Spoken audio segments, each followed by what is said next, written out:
Makanya aneh kalian itu cari kuburan Semar. Di mana kuburan Semar? Kata Mama Asep Sunandar, guru kita yang sudah pergi. Semar itu tinggal di Tegal Gorowong.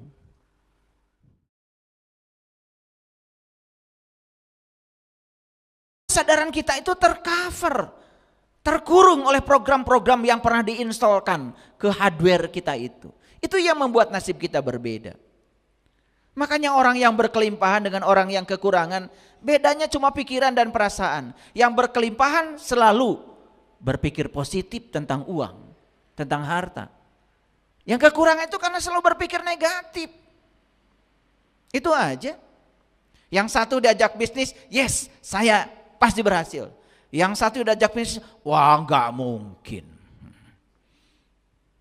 Bedanya itu aja kok. Coba sadari pada semuanya, sadari semuanya. Itu aja. Yang sakit-sakitan, ada orang bilang, ya, ini musim hujan. Musim hujan itu musimnya penyakit masuk ke dalam otak. Kalau cuman apa kata orang, betul nggak? Karena kuat keyakinannya kalau musim hujan datang, penyakit datang, ya kamu sakit. Tapi yang tidak percaya, enggak lah, jangan menyalahkan musim.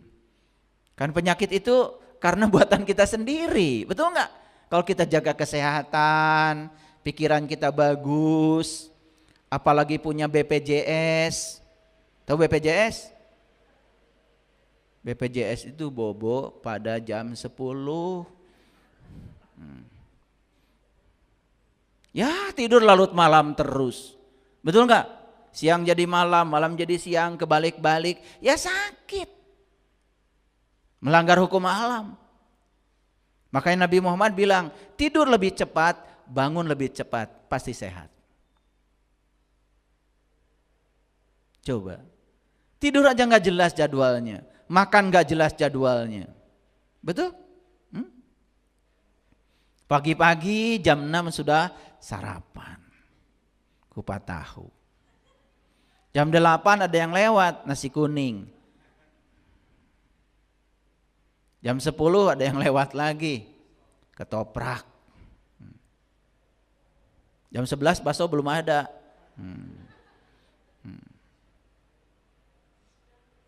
Ya, biasanya jam 11 bubur. Setengah 12 tukang bakso datang. Masih bilang belum makan. Bingung saya mau kapan istirahatnya.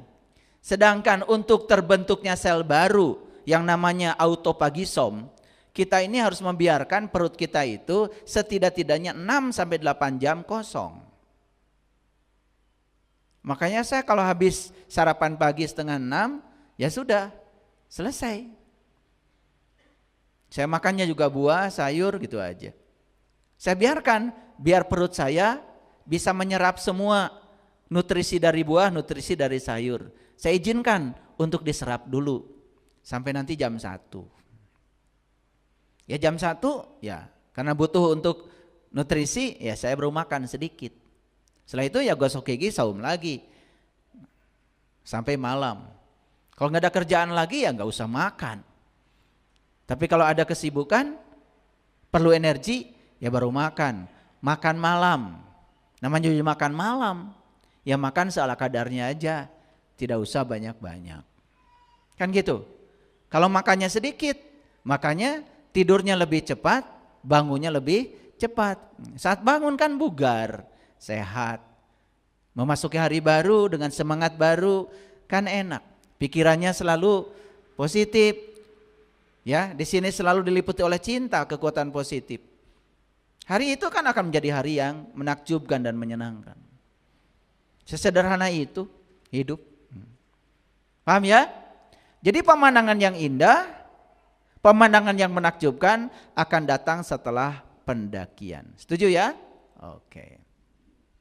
Ini saya kasih gambar orang sedang mendaki. Saya juga nggak tahu orang mana nih, namanya aja saya nggak tahu.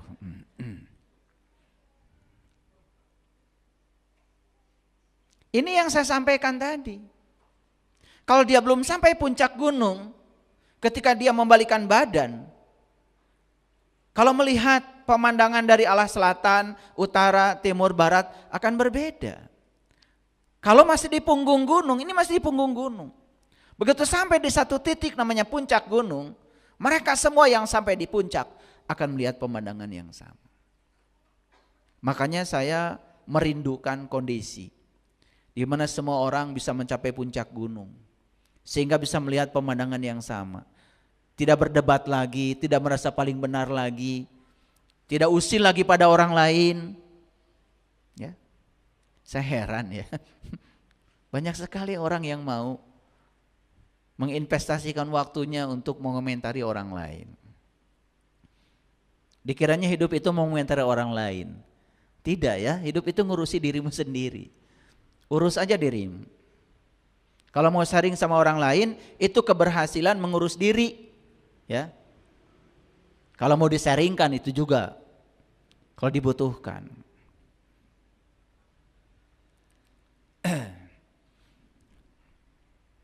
Ini ada gambar gunung bagus ini, ada puncaknya tuh. Karena ada danau lalu puncaknya itu simetri ya. Bayangannya itu simetri.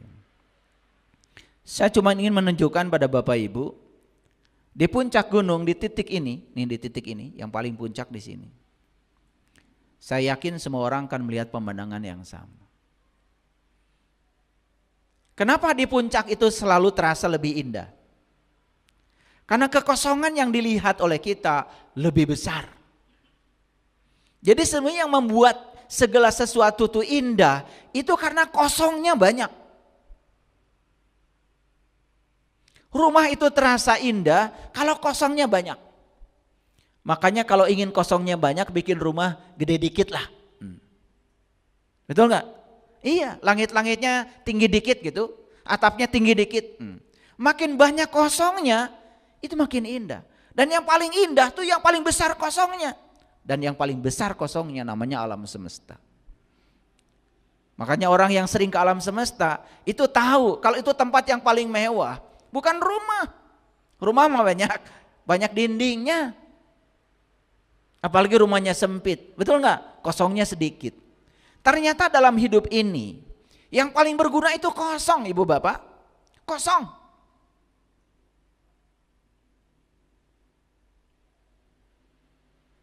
Beli cincin. Yang dipakai emasnya apa kosongnya? Beli baju. Yang dipakai kainnya kosongnya. Coba beli baju, nggak ada kosongnya.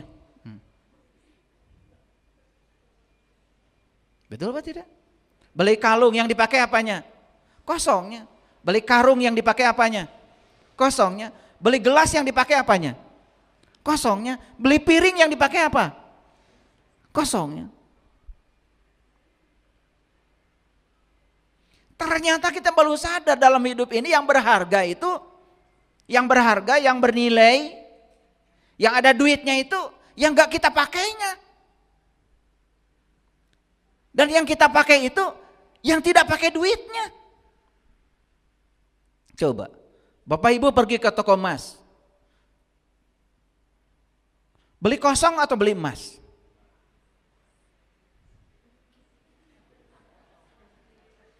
Beli kosong atau beli cincin?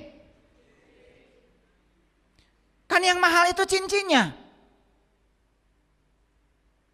1 juta sekarang emas 1 gram. Ya. Padahal yang dipakai kosongnya. Mau beli cincin gak ada kosongnya?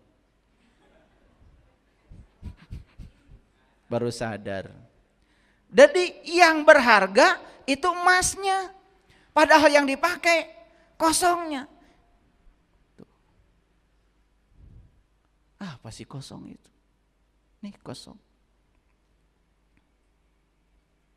Kalau orang sadar, kosong ini adalah tempat semua makhluk hidup. Kosong ini tempat semua makhluk hidup mengambil energi. Kosong ini tempat semua makhluk hidup bisa melakukan aktivitas kehidupannya tanpa batas. Dan ternyata kosong ini adalah tempat yang tanpa batas, tempat semua makhluk melakukan aktivitasnya. Bahkan kosong ini tempat semua makhluk mengambil energi. Bapak Ibu sekarang mengambil energi emang dari mana? Kan dari kosong.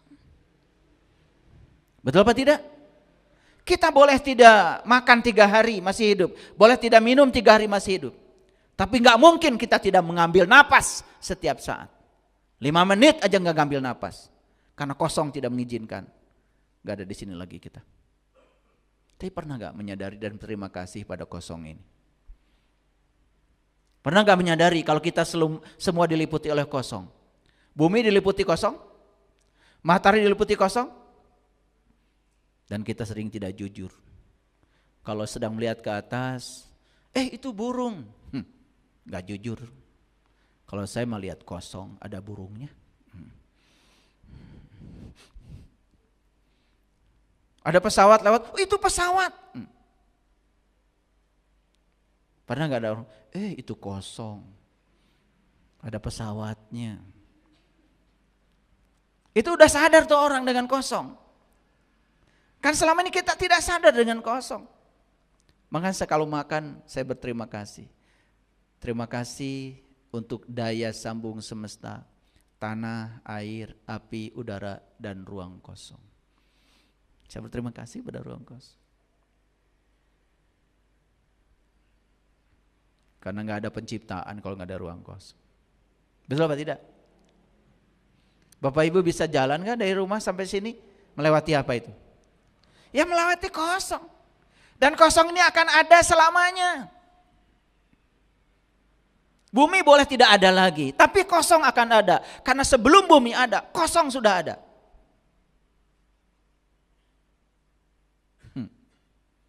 Makanya di dunia pewayangan, kosong ini digambarkan dengan Semar Badranaya. Lihat tuh Semar, ya, badannya hitam, tetapi wajahnya putih, selalu senyum.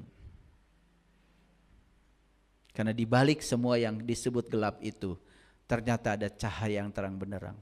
Dan siapa yang menemukan cahaya di balik kegelapan itu, maka dia akan selalu senyum. Makanya aneh kalian itu cari kuburan Semar. Di mana kuburan Semar? Kata Mama Asep Sunandar, guru kita yang sudah pergi. Semar itu tinggal di Tegal Gorowong. Tegal Gorowong apa? Tegal itu tempat, Gorowong itu apa? Kosong. Semar itu tinggal di tempat kosong. Saya mau nanya, di tubuh kita ada kosong enggak? Kosongnya lebih banyak. Tubuh kita tersusun oleh atom. Atom membentuk molekul. Molekul membentuk padatan. Jadi darah, jadi daging, jadi tulang, jadi otak semua. Tetapi atom-atom yang membentuk tubuh kita, kalau kita perhatikan modelnya, dalam atom itu ada benda namanya elektron, ada benda yang namanya proton, ada benda yang namanya neutron. Itu benda-benda kecil yang ada di ruang kosong. 99,99% atom itu ruang kosong. Jadi tubuh yang disebut dengan padat ini sebetulnya kosong. Ada enggak Tegal Gorowong di sini? Tah didinya Semar teh. Sok jarahan. Kalau kita sudah ziarah ke situ menemukan keindahan di dalam, semua yang di luar menjadi indah. Menemukan kemuliaan yang di dalam, semua yang di luar menjadi mulia. Menemukan kesucian yang di dalam, semua yang di luar menjadi suci. Kalau kita melihat di luar kotor, di luar itu tidak indah, di luar itu berantakan, sebetulnya itu cermin bahwa di dalam dirimu masih berantakan. Orang yang sudah selesai di dalamnya, melihat semuanya indah, gak ada yang buruk, semua baik-baik saja. Makanya kalau ingin bertemu Semar, ziarah ke kuburan Semar harus bawa sesajen. Tahu sesajennya apa? Tahu sesajennya apa? Sesajennya adalah apa yang paling kamu suka.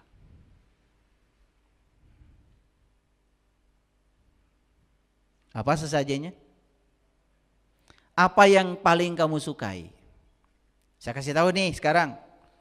Kalian kalau memberi, yang paling kamu sukai atau yang paling kamu tidak sukai?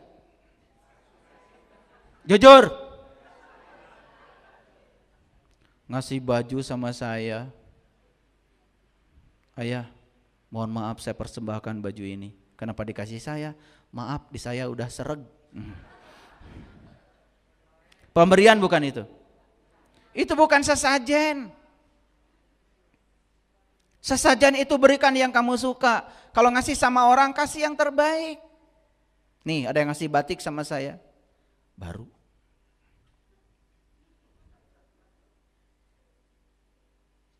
Maka di Quran dikatakan tidak disebut pemberian jika kamu tidak memberikan yang kamu suka. Jujur nih, ya. Tadi ngasih orang di jalan tuh yang suka ngatur-ngatur lalu lintas, yang non polisi, ada? Dikasih berapa sama kalian?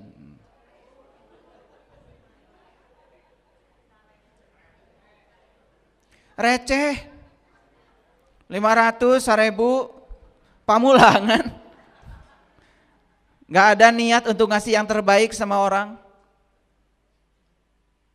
Sekalian sadar gak? Itu uang 500 yang kalian berikan pada orang itu kamu juga gak bisa pakai.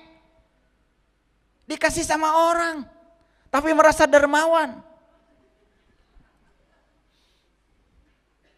Ya Allah. Jujur ya, banyak memberikan yang kamu suka atau yang kamu tidak suka?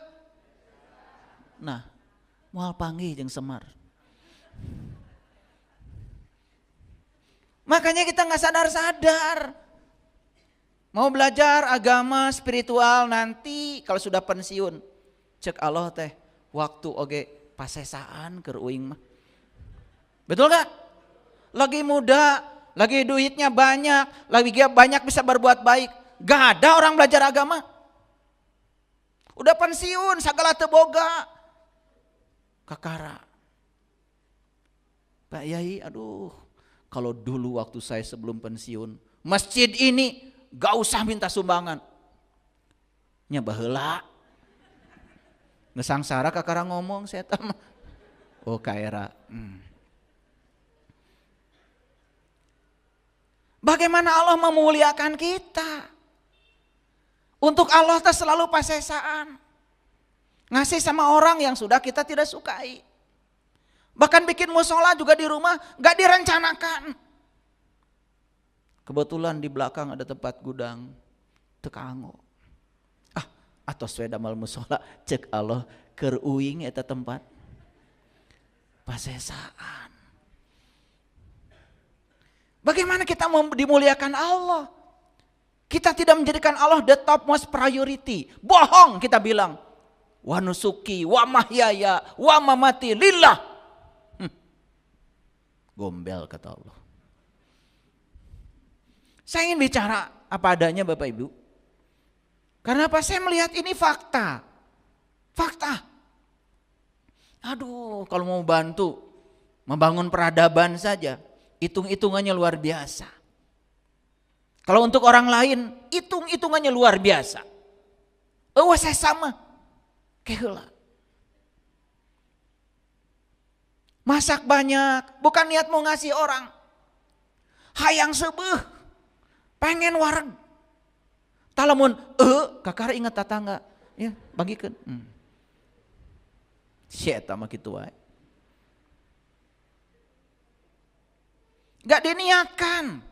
Aduh, ini sayur mempenghanet-hanet. Bareng ya makan. Enak ya kalau saya makan, tetangga juga makan sayur ini.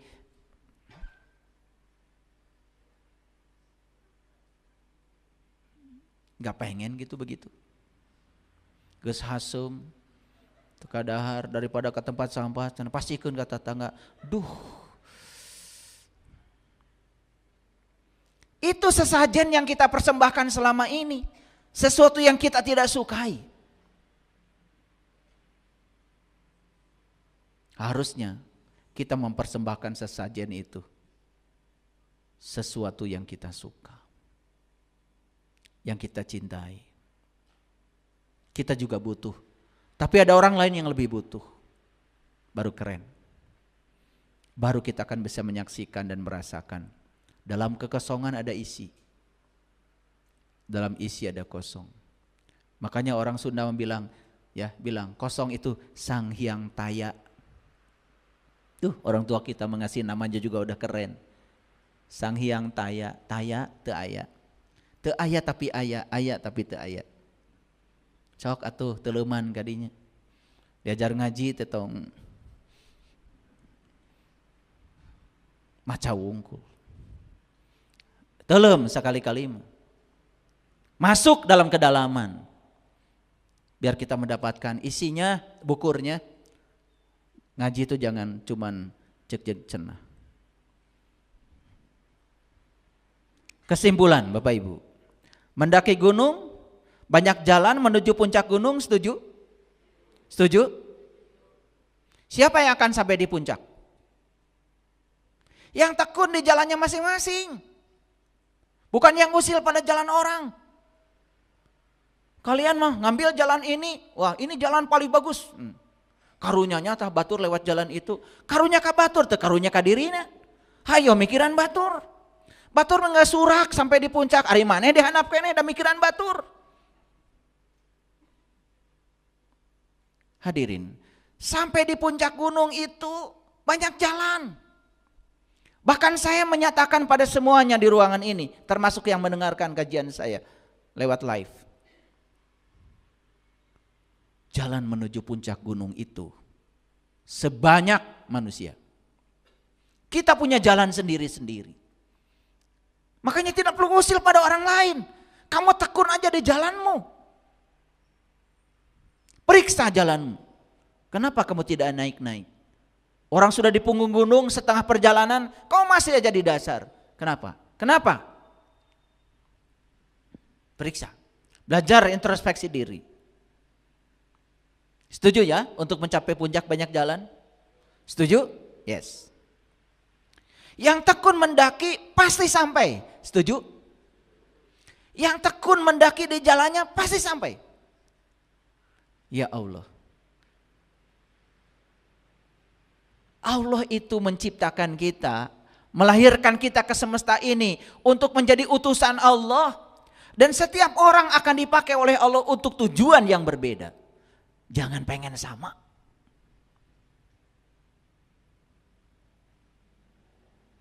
Jangan dibanding-bandingkan diri ini dengan siapapun. Jadilah dirimu sendiri. Yang ketiga, jangan membuat kesimpulan apapun tentang yang dilihat kalau masih di perjalanan menuju puncak. Setuju? Setuju? Jangan membuat kesimpulan apapun tentang yang dilihat kalau masih di perjalanan menuju puncak. Karena pemandangan yang dilihat pasti berbeda. Makanya belajar itu sabar. Kalau belum sampai di nilai universalnya, kalau belum sampai di puncak universalnya, sabar dulu. Jangan dulu pengen sharing. Akhirnya menyalahkan orang. Lihat tuh yang suka menyalahkan orang. Karena masih dangkal. Belum sampai di puncak. Kalau yang sudah sampai di puncak tidak mungkin menyalahkan orang lain. Dia paham setiap orang punya jalan sendiri-sendiri. Bahkan Allah di Quran mengatakan, tidak ada yang berhak untuk mengatakan siapa sesat di jalannya atau siapa yang dapat petunjuk kecuali Allah. Allah mengatakan berulang kali di Quran, Inna rabbaka huwa a'lamu biman dhalla an sabilihi wa huwa a'lamu bil muhtadin. Hanya Dia Allah yang berhak untuk menilai siapa yang tersesat di jalannya dan siapa yang dapat petunjuk. Kalau manusia berani menyesatkan orang lain, berarti dia sudah melampaui Tuhannya sendiri. Kebiasaan di kita itu. Alergi terhadap perbedaan. Begitu orang lain berbicara berbeda, gak pernah direnungi dulu. Karena berbeda dengan dirinya langsung diserang. Salah. Itulah. Belum sampai di puncak. Siapapun yang sampai di puncak gunung akan melihat pemandangan yang sama. Kebenaran adalah kebenaran. Siapapun yang melihatnya. Setuju? Oke. Ini kesimpulan dari judul yang tadi. Oke. Setuju nggak dengan saya? Untuk mendaki gunung secara fisik saja perlu mental yang kuat. Setuju? Ini fisik ya. Perlu fisik yang kuat. Setuju? Makanya harus sehat. Sama hadirin. Untuk mencapai kesadaran spiritual itu perlu tubuh dan mental yang kuat. Makanya pelihara tubuh ini. Jangan sakit-sakitan. Tubuh ini kendaraan yang paling hebat yang disediakan Allah untuk mencapai puncak kesadaran. Nanti saya akan kasih tahu. Untuk mencapai puncak gunung harus melepaskan semua beban, setuju? Itu dalam proses haji, dalam proses umroh ada yang namanya ihram. Ihram itu mengganti pakaian yang berjahit dengan pakaian yang tidak berjahit. Disebutnya kain ihram. Saya nanya Bapak Ibu yang pernah umroh haji, itu kain ihram berjahit tidak? Cek saha. Atau mau ngahiji benang tadi jahit mah. Cing otak tadi dipakai atuh.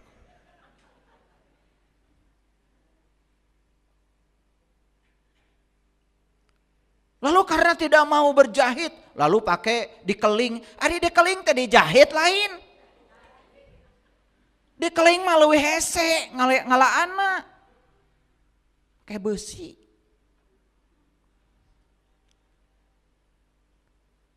Wah, saya mah nggak mau pakai pakaian berjahit. Ari eta yang namanya kain berjahit tidak? Atau mau ngahiji atuh jadi kain. Ari benang nata dijahit.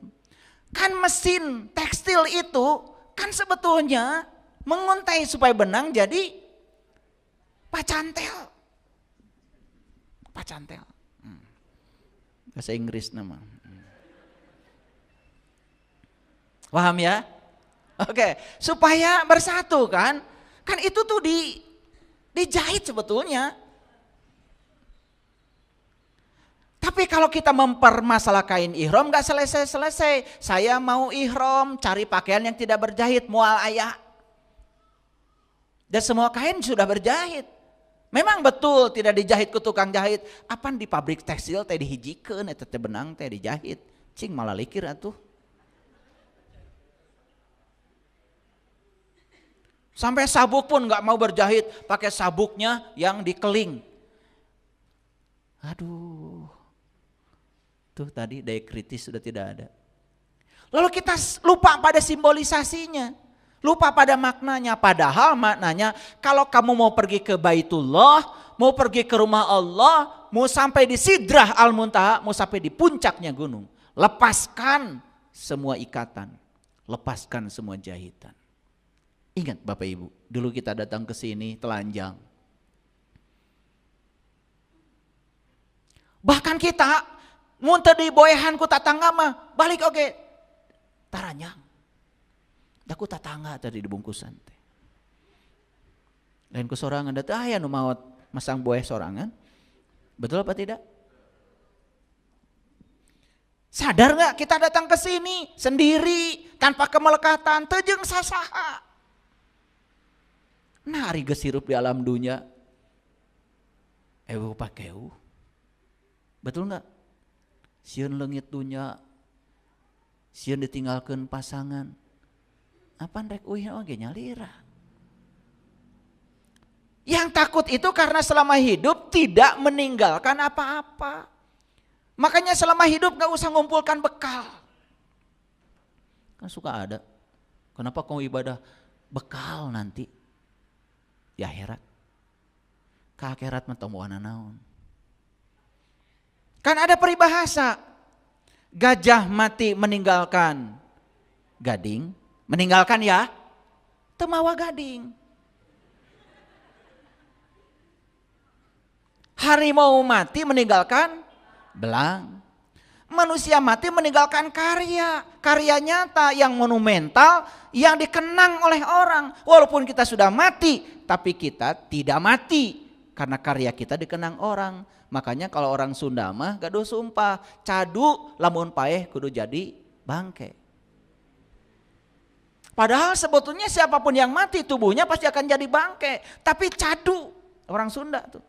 Cadu lamun paeh kudu jadi bugang. Apa artinya? Tidak mau saya mati, tidak meninggalkan apa-apa. Sok sekarang mau meninggalkan apa? Mau bikin sejarah apa dalam kehidupan ini?